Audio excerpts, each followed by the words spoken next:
அவன் என்ன சொல்றாரு? பார்வதி, எனக்கிட்ட நீ என்ன வரம் கேட்ட? எண்ணி 8 நாளைக்குள்ள ஏந்தும் பிள்ளை வர வேணும்னு கேட்ட. அப்படிதானே? 8 நாளைக்குள்ள பிள்ளை வர வேணும். கணவன் எல்லாம் கை குழந்தை, ஆளன் இல்லா ஆண் குழந்தை, புருஷன் இல்லா புத்திர வேணும்னு சொன்னா அவன் இப்படிதான் மொட்டு முழுக்கையா இருப்பான். அப்படின்னு யார் சொல்றா? என் தாயாகப்பட்ட பார்வதியிடம் பகவான் சொல்றாரு. உடனே இந்த தாயாகப்பட்ட பார்வதி என்ன சொல்றா? ஆண்டவா பகவானே, என்ன இருந்தாலும் சரி, இந்த பிள்ளை எனக்கு வேண்டாம் இறைவா. யாராவது சொந்தக்காரங்க வந்து இந்த பிள்ளையை நீங்க எடுத்து வச்சுக்கிடுங்க கொடுத்தா இப்படி முட்டு முழுக்க இருக்கக்கூடிய பிள்ளையை கொடுத்தா என் பிள்ளையை எடுத்து எப்படி அவங்க கொஞ்சம் முடியாதுல்ல.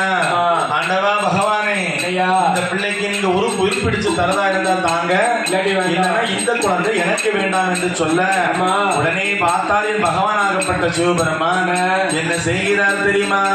ஆண்டவன் தான் சிவபெரும், ஆண்டவன் தான் சிவபெரும், பிரம்மனைய வரவனை உருப்பிடித்தார் பிரம்மதே, உருப்பிடித்தார் பிரம்மதே, உயிர் கொடுத்தார் சிவபெரும், உயிர் கொடுத்த குழந்தையது கையக்கால ஆட்டுதையா, கண்ணு முக்கு செவிப்படைத்தார் கண்ணிரந்து பாக்குதையா, கடவுளோட குழந்தையது கையக்கால ஆட்டுதையா, குவா நல்ல குவா என்று, குவா நல்ல குவா என்று குழந்தை குணலோச போடு.